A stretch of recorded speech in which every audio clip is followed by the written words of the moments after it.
The New York Mets have won 5 games in a row, and yet they still haven't even played their best baseball.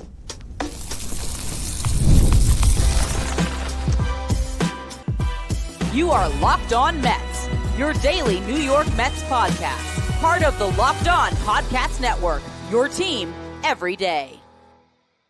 Hello to all you amazing Mets fans. You're watching Locked On Mets, part of the Locked On Podcast Network, your team every day.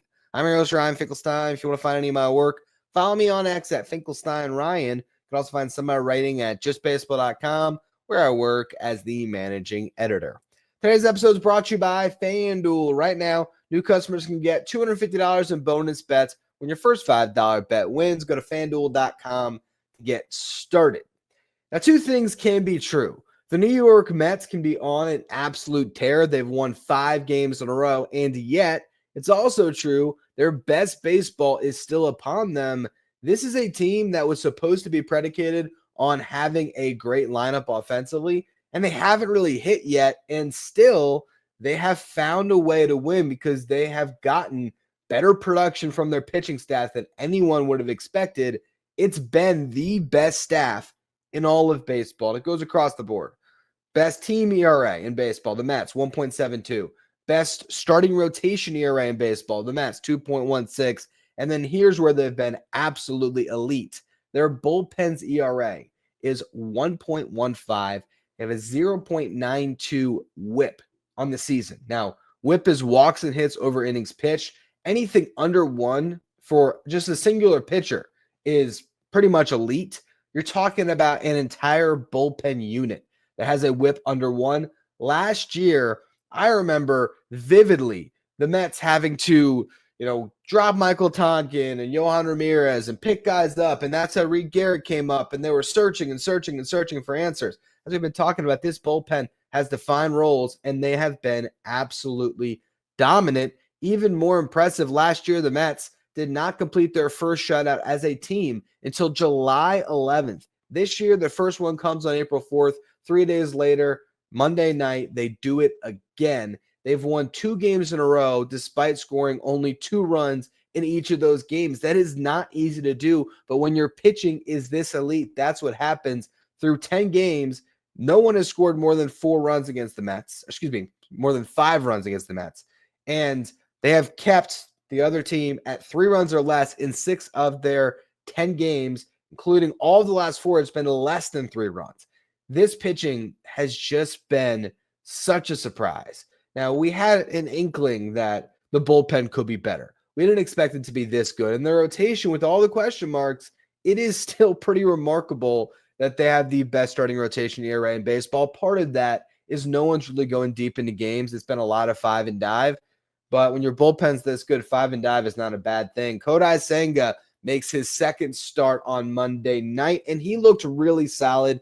I don't think he looked great, but I thought he showed a lot of positive signs. Going up against the same team, back-to-back starts, is never easy, even though this is a little bit of a weaker lineup to do that against, but it's still not always going to be the best possible matchup when you guys see the same hitters in back-to-back starts. But Senga navigated that well. Ran into some trouble in the first inning where he gave up a leadoff single, walked the next batter. I think this is going to be something to monitor for Kodai Senga this year. How does he come out of the gates? Does he have a strong first inning? Because I think this could be a problem for Senga as he still is ironing out those mechanics and has to get into that complete rhythm. I think he'll find that throughout these starts, but early on, you're maybe seeing him be a little bit of a slow starter. This one, he got fortunate because he gets a ground ball to get a force out at second. So you got runners at first and third, 1 out. Then Otto Lopez would have stolen second base. I think he beat the throw, but he overslid the bag. And so the Mets get him out. And that's a huge break for Senga. He then walks the next batter and then finally gets an out to get out of the jam. But, it could have been bases loaded after that walk with 1 out. Granted, he got a ground ball, so you never know. But they might have turned 2 there. Pete Alonso, I think that was the ground ball that he pretty much fielded on the bag. Regardless, Senga gets through that first inning. Second inning, much better, going against more of the middle to bottom of that lineup. 1-2-3 frame with 2 strikeouts. Third inning, couple of hard hit balls, but only one of them falls for a hit. picks up another strikeout in a scoreless third. Fourth inning, again, couple of hard hit balls that result in a pair of singles. But Pete Alonso makes a nice catch, in foul territory going over the siding there. And then you had a great double play turn, Acuna to Lindor to Alonso. Fifth inning, also a double play. Leadoff single erased quickly by a double play ball, 6-4-3 instead of 4-6-3. And then Senga ends his day by striking out Xavier Edwards. 5 innings pitched, 5 hits allowed, 2 walks, 4 strikeouts, 77 pitches, 47 of them were strikes.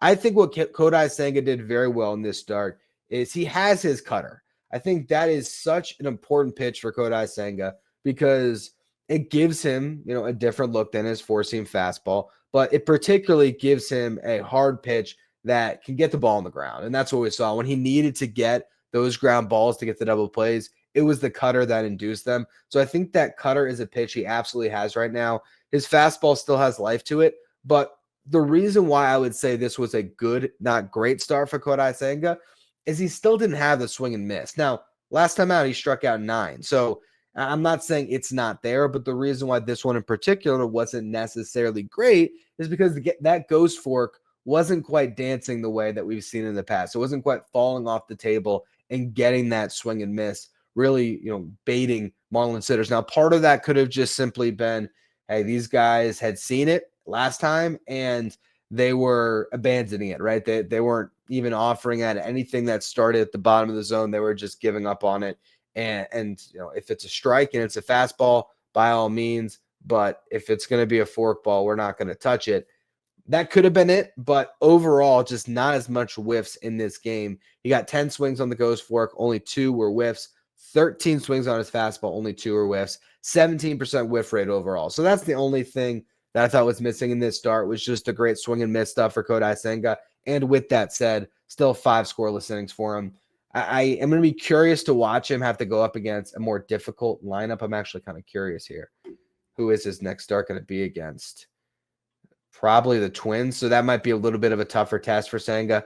And we'll see how he fares from there. But the bullpen, again, just electric. I mean, to come out, it's a 1-0 game when they came into the game and they needed to get 12 outs. They got them all without giving up a run. Danny Young was the first man out of the bullpen. This stuff is still nasty. Like, there's a reason why I was on Danny Young Island last year, but he's just nowhere near the zone. And it was a clean inning. It was fine. I mean, he gave up a hit, but he didn't give up any runs. Struck out 1 in the scoreless frame. But you just look at the pitches. I think I went back and counted. I think only 8 of his 18 pitches were in the zone, and some of those were just touching the zone on the edges. He needs the opposition to swing. If they're not swinging, if they keep the bat on the shoulder, he can run into probs and he can walk a lot of guys. So I still don't know how I feel about Danny Young. I still believe at some point he's on the hot seat, right? If Paul Blackburn returns off the IL as soon as he's eligible to, I would think Danny Young's the casualty.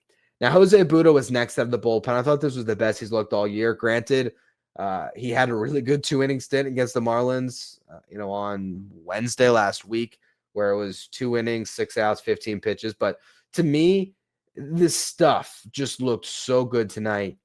He did give up a base hit on a weird chopper that hit the mound, and then it gave Acuna a tough hop for an infield hit, but then he showcased a great pickoff move to get that runner right away, got a strikeout to get out of that first inning, worked around a walk in his second inning, picked up another strikeout. All 4 of the balls that were put in play against Butto were hit on the ground. I think that is a sign when he is right, he's getting those ground balls. So I thought this was a very good step in the right direction for Jose Butto to be right there with Huascar Braziban and Max Kranick as these lights out multi-inning threats in that bullpen. And then with Edwin Diaz having worked the last 2 days, Ryan Stanek came on to pitch the 9th, 1-2-3 inning, 9 pitches, 8 strikes, first save of the season. First save in a Mets uniform for Ryan Stanek as this team cruised to a 2-0 victory. The lineup, as I mentioned, still hasn't come around yet, but I do think there was a lot of signs in this one that they are about ready to turn the corner. So I want to talk about what the lineup did well in this one, where they're still coming up short. We'll go through it in just a minute. First, though, quick word from our sponsors.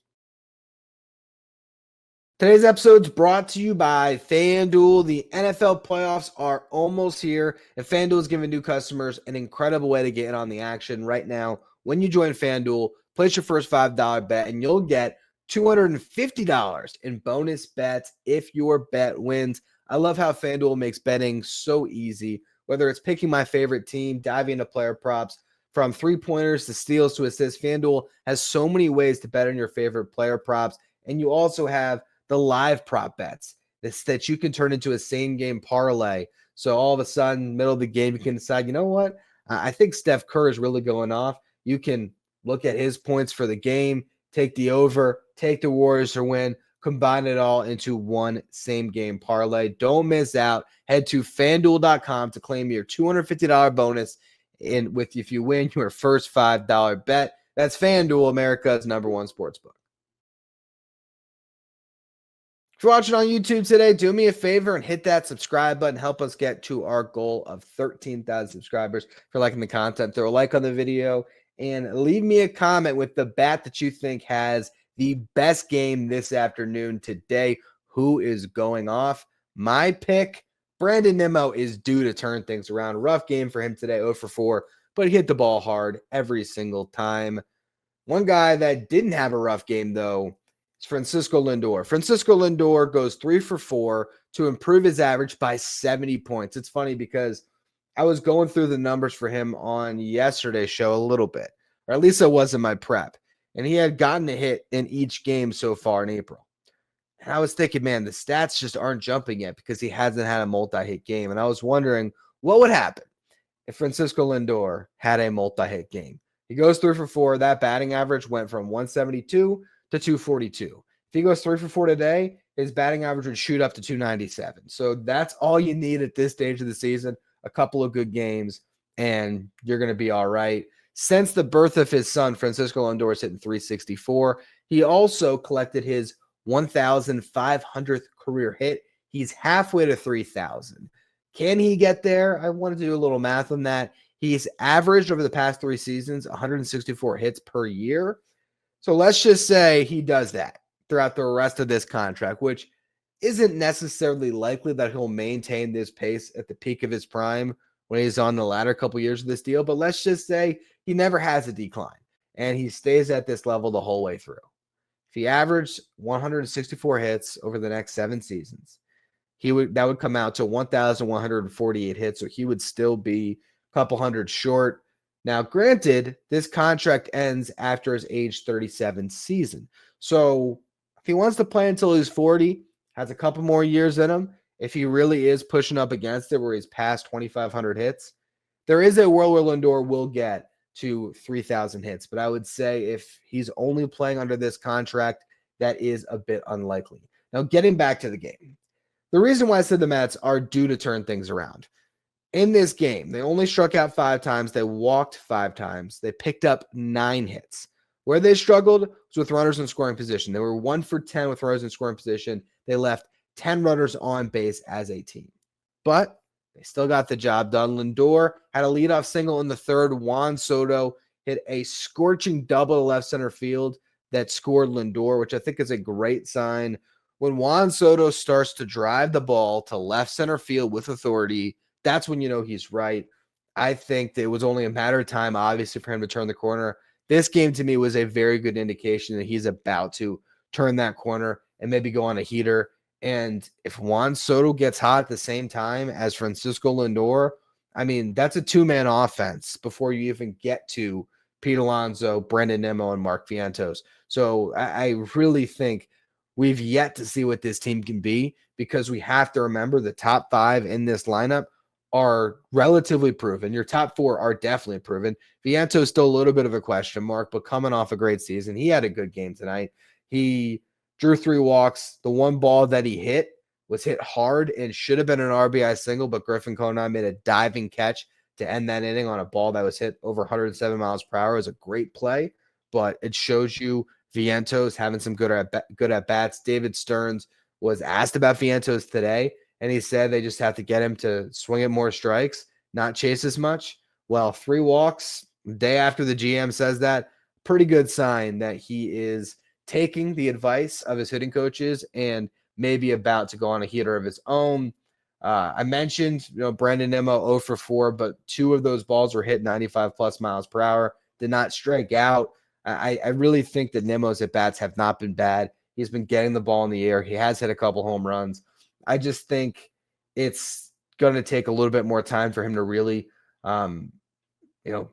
get that batted ball luck back on his side and have the numbers reflect what I think have been pretty good at bats overall. The one thing I would say, there is something to monitor about the fact that since Brandon Nimmo has become more of a power hitter, the average has dropped a little bit. And I don't know if you necessarily would change anything. Like, I'm not saying, hey, Nimmo, go back to hitting the ball on the ground. But I just do wonder, this is early, but second year in a row where he's hitting to some bad batted ball luck. And at some point you have to wonder if that's just a product of how he's squaring at the baseball and where it's going, where it just tends to be a lot of line drives right to outfielders. But we'll see. It's early for Brandon Nimmo.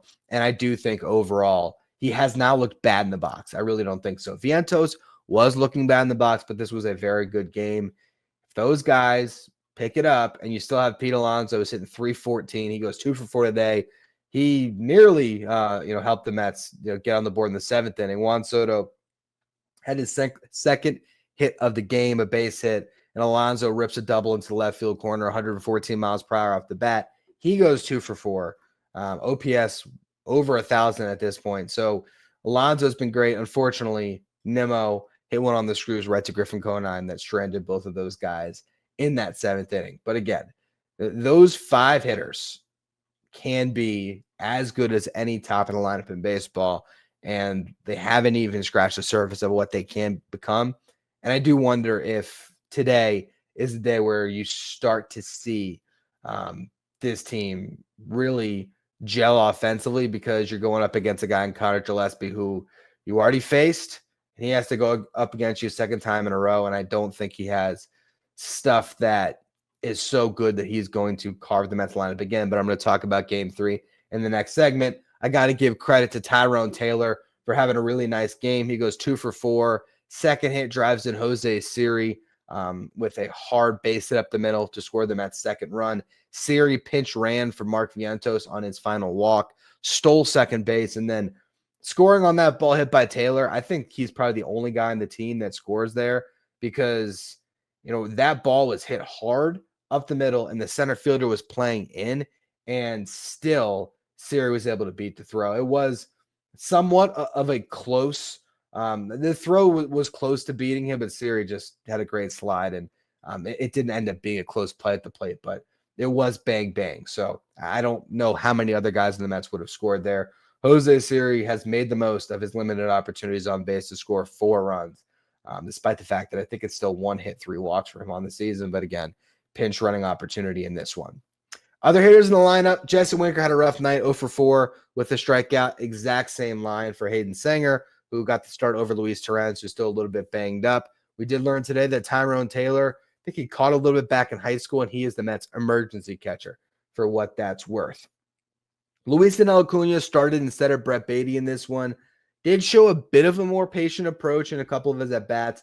His 1 strikeout, he did expand the zone, but went 0 for 3, did draw a walk. And defensively, he was great up the middle, and it does show you that upside that the Mets have defensively when you have Acuna and Lindor. Beatty has been very solid at second base. David Stern said today that, Beatty has exceeded their expectations at second. But Acuna could be elite there, and those double plays they turned in the middle of the game were so solid. And I do wonder, with Clay Holmes, ground ball pitcher on the mound on Tuesday, if the Mets stick with Acuna, also because maybe you want to see if he can get into a little bit of a rhythm. It might make sense to give Acuna 2 starts and then give Beatty 2 starts, provided the matchups make sense, just to see if Acuna can start to pick it up offensively, because that second base position has still been a black hole for this team. But overall, the Mets get the job done. They scored 2 runs. That's all this pitching staff needed. I am hoping and expecting that today is the day where we see the Mets hang some crooked numbers again and have a really good offensive game. I think they're going to get to Connor Gillespie. I want to talk about that a little bit more in the next segment. Preview what lies ahead, and also give you some minor league stats and notes from over the weekend. We'll get to all of that in just a minute. First, though, another quick word from our sponsors. Today's episode is brought to you by Just Ingredients. When it comes to fueling your body, quality matters. That's why Just Ingredients is changing the game with clean, high-quality products designed to support better health and peak performance. Just Ingredients offers an NSF-certified line of protein powder, electrolytes, pre-workout, and creatine, all rigorously tested to ensure they're free from substances banned by major athletic organizations. Just Ingredients is also partnered with two-time MVP Bryce Harper, who trusts their NSF-certified sports line to fuel his training and recovery. I love that Just Ingredients prioritizes wholesome, nourishing ingredients without the artificial junk, and I really do like the taste of their strawberry and limeade pre-workout. Whether you're recovering after a workout or need an energy boost, their grass-fed whey protein and pre-workout deliver real results. Visit justingredients.us/Bryce Harper and use the code LOCKEDONMLB for 20% off your order. And for more wellness tips, follow at just.ingredients on Instagram. If you're an everyday listener of the show, make sure to become a Locked On Mets insider. This is our texting service. We get updates from me anytime news breaks from the Mets. You can ask me questions anytime. You can also take part in our Locked On Mets sign photo giveaways. And you get the lineup graphic sent to your phone each day so you know who's in the starting lineup without ever having to go on social media. If you want to be a Locked On Mets insider, find the link in the episode description. Go to subtext.com/LockedOnMets. All right, so let's talk a little bit about the matchup for today. Clay Holmes versus Connor Gillespie. I got to watch this one in person last week on Wednesday, and Gillespie was a little bit better. Allowed 4 hits, 1 earned run, 6 strikeouts. But remember, Pete Alonso was all over him. So I do wonder if we see Pete have another big game. I think Juan Soto, Francisco Lindor, these guys getting a chance to see Gillespie again, Brandon Nimmo as well, these veteran hitters getting a chance to face off against a young, unproven starter 2 times in a row. My hope is that the top of the Mets lineup really does come through in a big way, and the Mets can score early and often against Connor Gillespie. On the other side of it, again, Clay Holmes faced off against him, went 4 2/3 against the Marlins, allowed 6 hits, 1 run, 1 earned run, and 2 walks, 6 strikeouts. I remember I told you all when I was in the stadium watching from left field, it was tough to see how well Clay Holmes actually pitched. I thought his second start was a huge improvement for his first one. We saw him use his complete arsenal a lot more than he did against Houston. Part of that is the Marlins have left-handed hitters in their lineup. Houston really does not outside of Yordan Alvarez. But I also think that that first game, there was a little bit of sort of fight or flight. Opening day, a lot of adrenaline, and going up against a good lineup in a hitter's ballpark where, he might have, just kind of reverted back to being who he was as a reliever. I thought his last time out, he really showcased who he can be as a starter, and we'll see if he's able to go up against the exact same lineup and have even better results. I'm curious if Clay Holmes is going to continue to be 5 and dive, or if he can actually get deeper into the game. He actually hasn't completed the 5th inning yet. So that would be an improvement in of itself. But is there a world where Clay Holmes can start to get some early outs with this sinker and pitch deeper into games, actually get through a 6th inning? That would be a really nice sign if he can do that, because so far, Mets haven't had a lot of guys go deep into games. I feel like it's just David Peterson going 6 innings at one time, if I'm not mistaken. I feel like everybody else has been 5 innings or less each time out. But I guess when your bullpen's this good, it doesn't matter. Guys who should be available for this one, Jose Butto probably won't go after throwing 2 innings on Monday here. Danny Young threw 18 pitches. I don't know if we necessarily see him. Stanek only threw 9 pitches, and he hasn't been worked too much. So I think he'd be good to go back-to-back. Edwin Diaz, are the Mets going to pitch him 3 times in 4 days? They couldn't. I don't think they'd be opposed to it if it was another close game. I think ideally this is the game where you score a ton of runs, and you don't need to do that. And maybe Clay Holmes gets you through 6. Huascar Brazaban has not gone in 2 days, so I'd expect he's a guy to go out there, give you a couple innings. If you can stay away from Max Kranick, you can save him for Wednesday. That would be great. And you also still have a rested A.J. Minter and Reed Garrett. So the Mets got a very rested bullpen. We'll see what Clay Holmes does with his 3rd start of the season, and we'll see if this lineup can start to come together and put up some runs. Before we close the show, I wanted to run through some notes from over the weekend in the minor leagues. In Port St. Lucie, starting in low A, Trey Snyder was the first hitter for the St. Lucie Mets to homer this season. Trey Snyder, drafted last year. He signed over slot to get him to forego his commitment and go straight to professional baseball out of high school. A shortstop, at least was drafted as a shortstop, and he showcasing the power early, so that's a good sign. Matt Allan had his first start in a professional game since 2019, and it was a good one. Got into the upper 90s with his fastball, struck out 5 in 2 2/3 innings pitch, allowed 2 hits, 1 walk, no runs. The Mets are going to be very careful bringing Matt Allan along. You can be sure of that. But good sign that he's back, that he's throwing hard, and that he's picking up a bunch of strikeouts, as he should in low A. We'll see how long he's there. I imagine they're going to have sort of an extended spring for him, keeping him on a relatively low pitch count, couple innings at a time. If he proves health and he's dominating, then you can maybe move him along, have him go up to Brooklyn. I think it would be great, even if it's just getting extended time there this season, that we see him get beyond low A, because ultimately his stuff should be way too good for this level based on the way the ball apparently is coming out of his hand. One last note from St. Lucie, Drew Gilbert played 2 games, 1 for 9 with 3 strikeouts in low A. Not great, but early results, don't read too much into it. Brooklyn, the lineup looks absolutely loaded. They scored 27 runs in their first weekend of play, including a 15-1 victory on Saturday. Christopher Suero has gotten off to a red-hot start, 2 home runs, 2 doubles, 6 RBIs. He's 6 for 13. Eli Serrano hit his first home run. He's 4 for 10 with 5 walks to start the year. Serrano was a 4th-round pick this past year. He's going to be playing some right field, I believe, next to Carson Benj, a guy the Mets really think can break out and be a real developmental story for them. Wasn't highly regarded necessarily with the numbers he put up in college, but big guy, was a two-way player in college. Was it like 6'5", might be 6'6", was really lanky. He's already started to add some muscle. See that with the home run. So good to see him get off to a good start. Carson Bench has gotten off to a good start as well. Hasn't hit a bunch, but has walked some and gotten on base at a good clip. Boston Barrow, the one guy who struggled a little bit, which is funny because he's the guy who I predicted to be the player of the year for the Mets. In my bold predictions episode, remember, that was a bold prediction.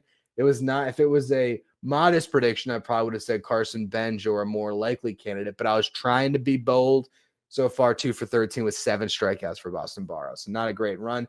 Jacob Reimer, really good weekend, 6 for 13, team best, 8 RBIs. He had a lost season last year due to, I always forget the injury for him. I think it was a hamstring. Maybe it was a quad. I think it was a lower leg injury for Reimer that had him out all of last year, basically. So good to see him getting back to some of the offensive success that we saw when he was one of the standout prospects for the Mets in 2023. On the pitching side of things, Zach Thornton had a great first start for the Mets. 23-year-old left-hander, 5th-round pick in 2023. 5 scoreless innings, 8 strikeouts for Thornton. Only 2 games played for Binghamton over the weekend. We had some rainouts. Not a lot of takeaways yet on the offensive side of things. They scored 3 runs in game 1, got shut out in game 2. A lot of guys with some bad numbers so far. Jet Williams gotten on base some, not terrible. Ryan Clifford doesn't have a hit yet, but he's walked a couple times. Nick Morabito, 1 for 7 with, I think, 5 strikeouts. So not great results, but 2 games. Let's not read into that. But starting pitchers in Binghamton looked great. Jack Wenninger, I mentioned him over the weekend.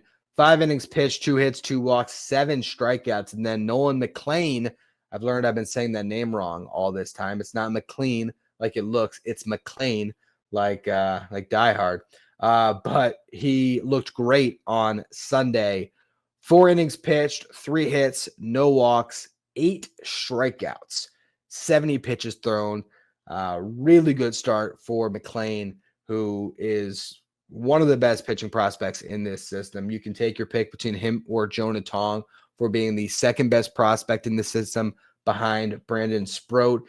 But McLean has the upside to be the best pitching prospect in this system. His sweeper is absolutely disgusting. And that is a pitch that, if worst comes to worst, he will be an elite relief pitcher with that sweeper. But there's a chance that he can keep putting it together and he's got frontline starter upside. So Noel McLean is definitely a guy to keep your eye on throughout this season. Second taste of Double-A after getting a good amount of run there last year. He could be up in Syracuse after a couple months for sure. If it's even 1 month of dominating at the level, the Mets might make the move. Just depends on sort of, which spots you have available in these rotations and where you want to see them challenged. But I would not be surprised at all if he's up, at some point in May, up in AAA, that is. Syracuse, not a lot to take away from the weekend, but Daniel Nunez did give up a 2-run homer. So not the best outing for him, but the ball is coming out of his hand good. At least that's what everyone is saying up to this point. And at this stage, it's just a matter of seeing how he recovers and moving him along slowly before he eventually gets called up. They want him to be a multi-inning weapon, and then I guess he'll just go into the stable. If they end up getting to a point this season where you have Daniel Nunez rolling and he can be another 2-inning weapon and you can give these guys rest and you can stagger, all of a sudden you might have Nunez, Brazoban, Kranick, and Budo. And then I guess Minter, Stanek, Diaz. You still have Garrett too. I still really do wonder how the best version of this team functions with a 6-man rotation. I think there is a world, depending on guys coming back and everything else, I still think there's a chance that this team is better off with an 8-man bullpen and going to the occasional bullpen day when you need it, as opposed to having a scheduled 6 starter in that rotation every time through. But we'll see. That's a problem that won't materialize until April 18th when the Mets would theoretically need that 6 starter. And we'll see if Paul Blackburn's the guy, and we'll see how he looks. And at that point, Nunez isn't ready, you just swap Blackburn for Danny Young, and, it might not matter just yet. But I do still think the best version of the New York Mets is probably Nunez, Budo, Brazoban, and Kranick all in that bullpen. Garrett should still be there. He's been great so far. Same thing with Stanek and Minter as your setup men for Diaz. And so that's 8 guys that I think you'd want on your big league staff.